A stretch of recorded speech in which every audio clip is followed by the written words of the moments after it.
Welcome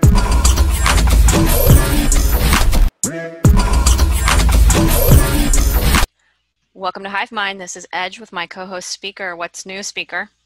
Same old, different day. Trying to trying to grow in this crazy world. Yes, it is crazy. We got a busy week ahead. A lot of anticipation about what's going to happen this week and how things are going to play out. I think this is actually a good topic for this week because it really ties together several different topics that are on the forefront, considering all the censorship, deplatforming by big tech. So we're going to talk about Julian Assange, WikiLeaks, and this new age of information. Mm-hmm. Yeah, so Trump has been reportedly planning to pardon 100 people by January 20th, and a lot of people are wondering, will Julian Assange be on that list? What do you think? I really hope so. I will actually be upset if he doesn't. I think a lot of people will, including me. That would be amazing. That would be absolutely amazing to see that. It'd be another major piece of the puzzle that could fall into place and exposing the corruption and really getting to the truth of a lot of this stuff that's been playing out over the last 4 years. But let's talk about Julian Assange and WikiLeaks for a bit, because WikiLeaks released so much information over the years, from the Clinton emails, the Podesta emails, Vault 7. I mean, we've learned so much from WikiLeaks. It really has played a major role in waking up millions and exposing the corruption, hasn't it? A tremendous amount. I mean, that's why they go after him so hard. And it was amazing how the population kind of turned on him. Oh, not everyone, but turned on him as soon as he started dropping everything about the Democrats. Right, yeah. I mean, they love whistleblowers, remember? Whistleblowers, the heroes of America, unless it's directed to them. Yeah. I was watching this old TED Talk when we were researching for this podcast, and I was watching an old TED Talk about with Julian, where the interviewer asked him this rhetorical question, and it was like, he asked him if it was true that WikiLeaks had released more information than the entire global mainstream media combined. And his answer was, that's a sad statement, isn't it? That the rest of the world's media is doing such a bad job that a little group of activists is able to release more than the rest of the world press combined. It's true. Yeah, it's true, but that's purposely done, of course. I mean, they are the arm of corruption, misinformation, and gaslighting. Yeah, but a lot of the information that we've gleaned from WikiLeaks data dumps has just been mind-blowing over the years. I mean, the level of corruption, selling out our country, even the really sick stuff that we discovered from the Podesta emails, right? I mean, I think many people attribute their awakening, like millions of people across the globe attribute their awakening, in part at least, to the WikiLeaks data dumps. Yeah, and the Podesta email. And a lot of people that are following us know what we're talking about, and I will just relate. We're not going to say that trigger word. We're not going to say it, and please refrain from saying it in the comments, because those are the things that get videos flagged. So right. We got to be careful with the words that we use these days because of the big tech censorship. Yeah, but you know exactly what we're talking about. Yeah, go back to my Be Smart video if anyone wants to try to navigate this minefield that we're on, because that's exactly what we're on. We're in a digital minefield, and we got to be careful, because we still want to be on these big platforms, because we still want to reach people that we haven't reached yet. Yeah, exactly. But, these Podesta emails, the Clinton emails, Vault 7, I mean, that's just a fraction of what WikiLeaks has dumped. And the bombshells enclosed therein have just been mind-blowing. From the CIA projects that they were capable of doing for the purposes of spying, to the selling out of our country that we've discovered a lot in part by Hillary Clinton's emails. And then, of course, the Podesta emails as well, and the really sick stuff that was also included in those Podesta emails that sent us on so many other rabbit holes, making so many other connections to this major network that we're really up against. But also a lot of revelations because of WikiLeaks. A lot of revelations have come to light about Hillary Clinton's emails, the whole Russiagate investigation, and how that was created as a distraction or a diversion to cover up Hillary Clinton's emails. And then, of course, the story of Seth Rich and what really happened with those DNCA emails and what really happened with Seth Rich. I mean, we've been waiting for 4 long years to hear the truth and finally get justice about that. Do you think we'll ever get to the truth and justice for Seth Rich and Julian? I hope so. I really do. I mean, we need some wins on the board at the moment. We really do need some wins, and these are 2 major pieces of the puzzle to make all the connections. Let's talk about Julian's current situation. Go to that Breitbart article for me. Yeah, so here's where we're at currently with Julian. There was an extradition hearing, and in that extradition hearing earlier this month, the judge ruled that Julian could not be extradited. He's currently being held in London's high security Belmarsh prison. And the reason why they said that he could not be extradited to the US is for health concerns, that he was likely to quote unquote kill himself if he were to be held in a US prison. So he's sitting over in Belmarsh right now. The judge has denied Assange bail. So he was not able to be under house arrest with his family. He has a partner. He has a couple of children. You know, they've appealed for him to have some, you know, house arrest situation that's been denied. So the US is planning to appeal this extradition ruling from what I understand, but nothing's been scheduled yet on the appeal from what I understand. So it's just a state of limbo right now. And of course, I think they're waiting for this whole transition that we're currently in to see what happens, right? It's a waiting game. Definitely. It's cruel what they're doing to him. It's beyond measure cruel. It is. The man suffered so much. He really has suffered a lot over the years, all for the sake of exposing the corruption, in the hope of reforming it, and for doing the job that real journalists are supposed to do, at least with that, you know, intention in mind of, you know, exposing and being really the watchdog for governments, making sure that they're held accountable, and which the media no longer does anymore. So Julian was just, you know,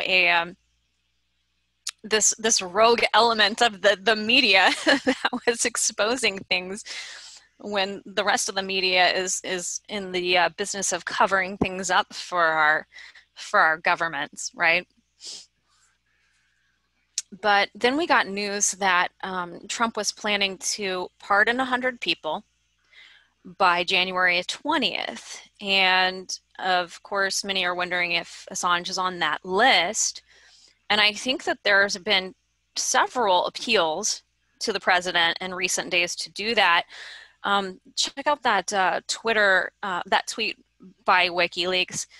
Yeah, 5 Nobel Prize winners are urging the president to pardon Julian Assange. Also, former politicians like Sarah Palin, I've seen talking about it. Celebrities like Pam Anderson, even members of the GOP, they're all asking the president to make this call and stand for free speech at a time where free speech is definitely under attack. Play that video for me about of Tucker Carlson.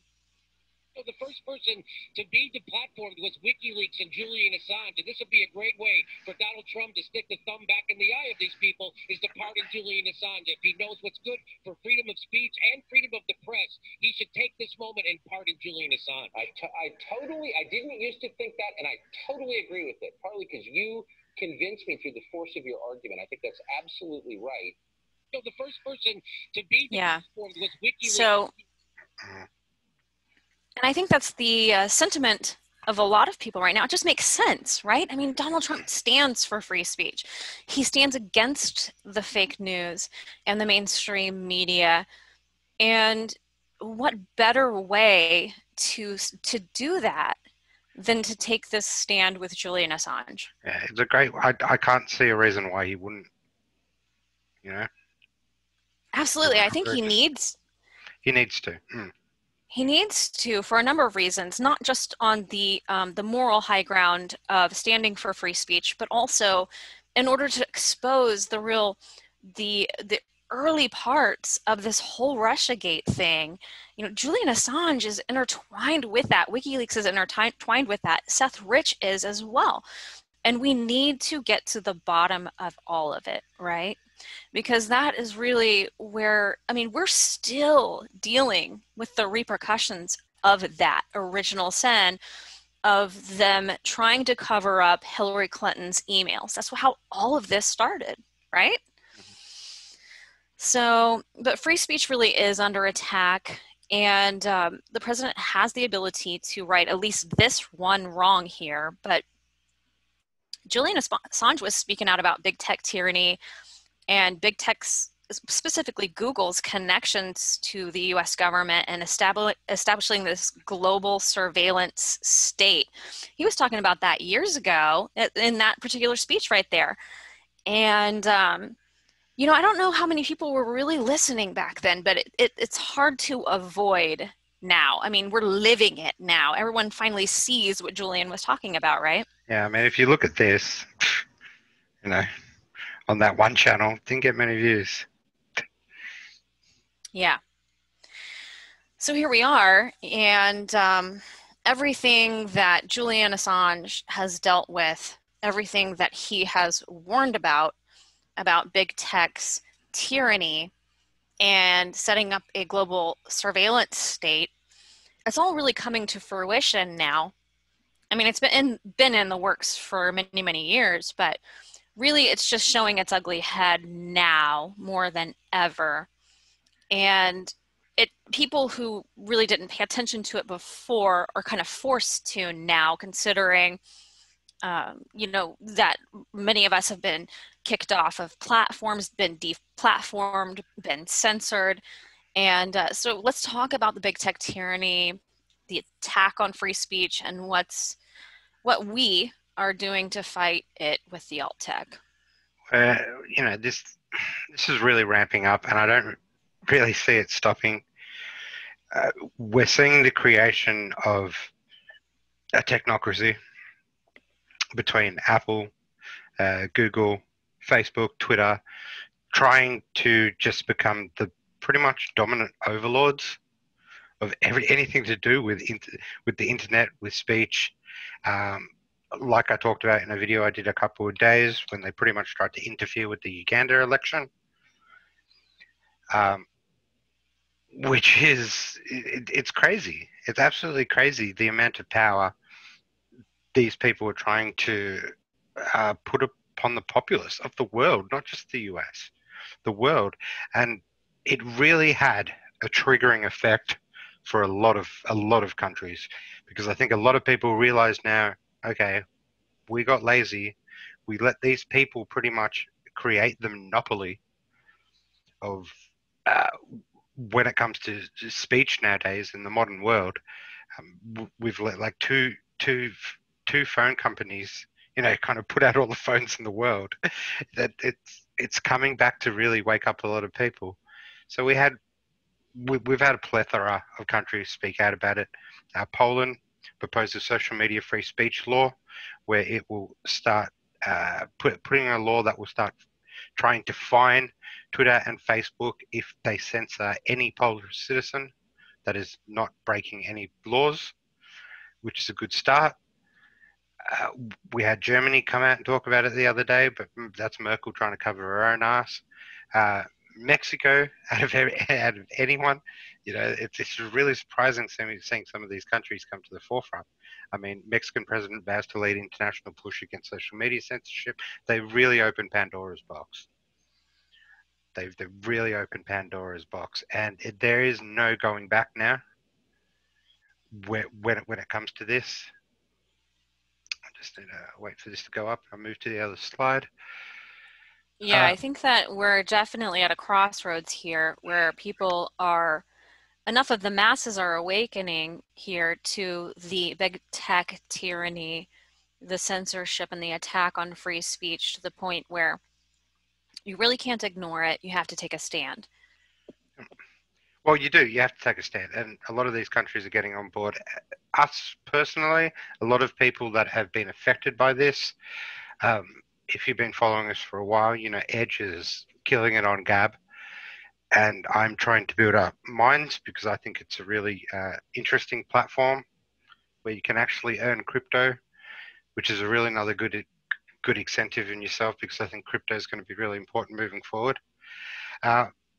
But yeah, people that have followed us for a bit know that we're two very different types of people. we really are. I mean, we get along, perfectly, and we accept each other's differences. But we saw this as an opportunity to expand our channel to different things. I mean, Gab is definitely more suited to Edge, and I'm definitely more, no pun intended, edgy when it comes to my content and what I put out, and the way I speak and how I conduct myself. So it's not very traditional. But these platforms are really important going forward, and we all got to really help start building them. Gab being one, Minds being another, but getting off the YouTube train as well. At the moment, we want to stay there. I mean, we're extremely shadow banned. Our views are extremely down despite our subscriber base. We expect that, completely expect that from YouTube. Our BitChute is growing well. That's another platform you have to get on. And I'm just really trying to make a push at the moment for everyone to start not just getting away from Apple, getting away from, because they're going to, they've already come for Minds when it comes to the apps. They've already pretty much destroyed Parler to a degree.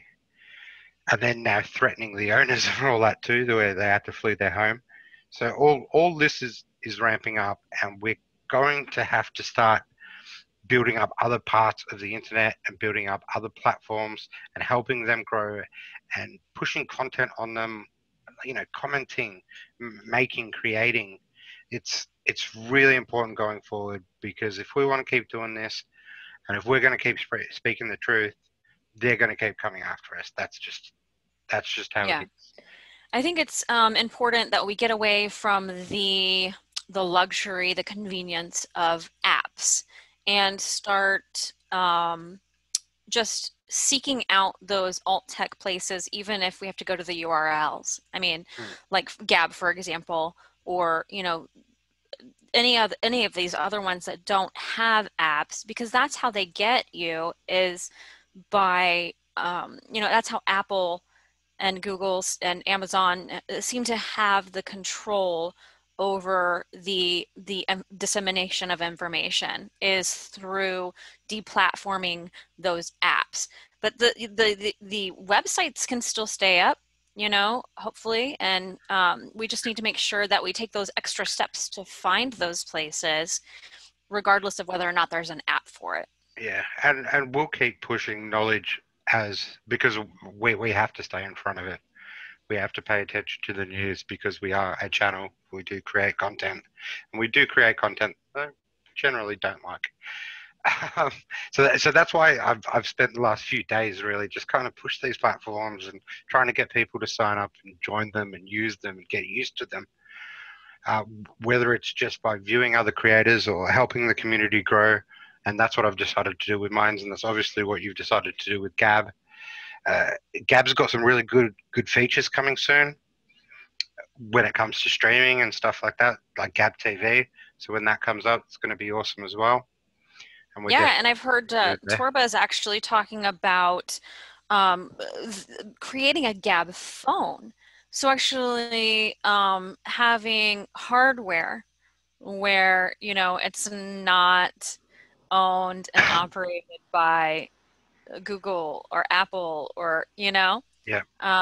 And that's what we have to do is you have to actually go after every single step in the chain where they're trying to shut us down.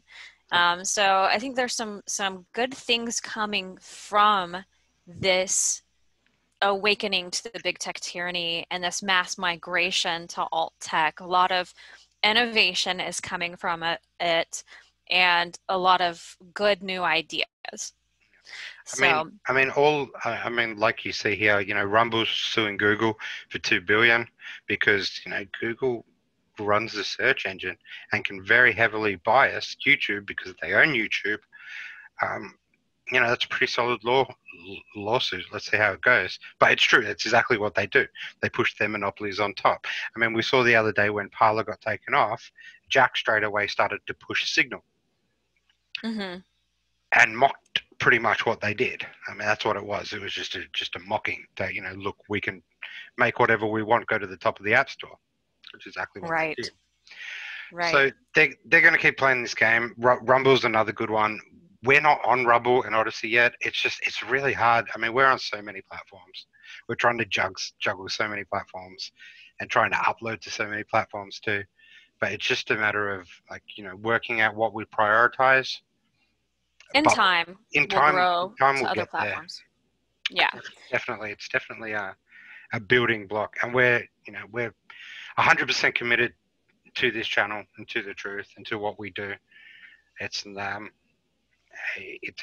a calling for us. That's why we do it. So yeah, and for everyone's convenience, because we understand that what they've done is they've decentralized everything, so everybody's on all of these different alt tech platforms, and it's hard to keep track of everything.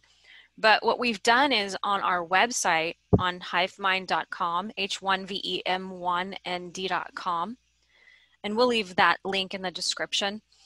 On the social tab, we have all of our alt tech platforms that we're currently on, just located in one spot for you.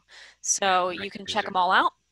And it's just one thing that you have to remember, HiveMind.com, with the ones spelled, or with the I's spelled as ones. Going forward, we really have to prioritize these things. I mean, on Twitter, it's absolutely a dumpster fire at the moment, and it's just going to keep getting worse. And Facebook's the same. They're eliminating groups like crazy. Just anyone dissenting to speech. They are really becoming a tyrannical entity that we can see. On Twitter, of course, they've got all their Hollywood stars, all their programmed stars sitting there that is going to keep pushing their agendas, and anyone that keeps following them will stay there. But as sort of counterculture grows and as this grows, you're going to have a lot of people moving to other platforms just because they feel restricted with what they're saying. And that's what I've noticed on Minds. On Minds, the crowd there is very different to what you see on Gab. Not really religious, a little bit younger, a little bit edgier. But in the end of the day, we all want the same thing. And that's why Edge and I kind of diversified to bring in two different viewerships. Because exactly, in the end of the day, it's about the truth. Right, we're all working towards a common goal. We're so focused, and Speaker and I were talking about this off the air, is that we've been trained to focus on our differences and all of the things that make us different and pull us apart, instead of focusing on our commonalities.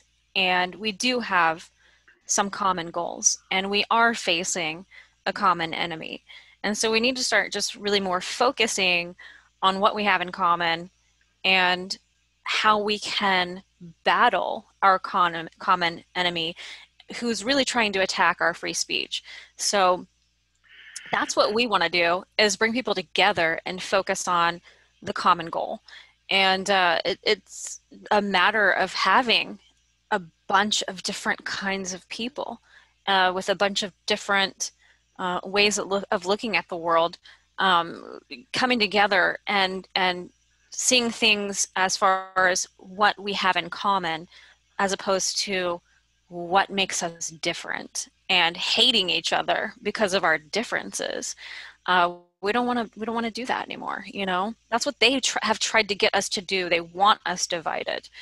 And so I think that we have an opportunity here through these alt tech platforms that aren't censoring what we say, that are allowing dialogue of different types of thought and different ideologies and different perspectives, to have a debate, a healthy debate, and to understand that we have actually a lot of commonalities and we can work together towards a common goal.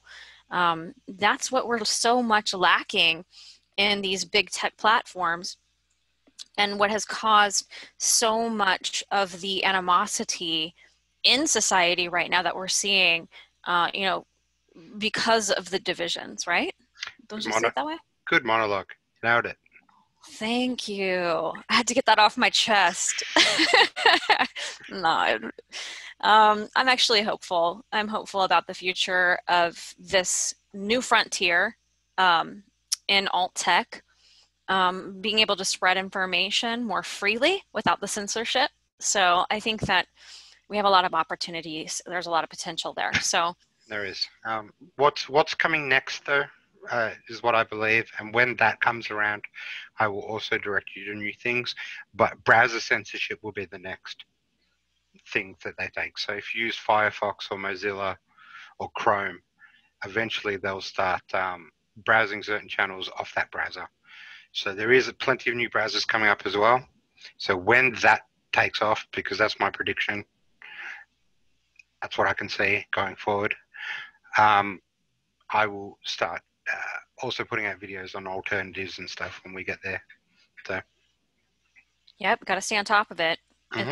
It's a war that we're in, an information war. So an information war, it's a spiritual war. You know, yes. It really is a battle between truth and lies and good and evil. Very true. Very true. All right, guys, so check the links in the description below if you want to find out where to find us on all of our many platforms. And be sure to check out more videos from us in the future. And we'll see you back next time right here on HiveMind.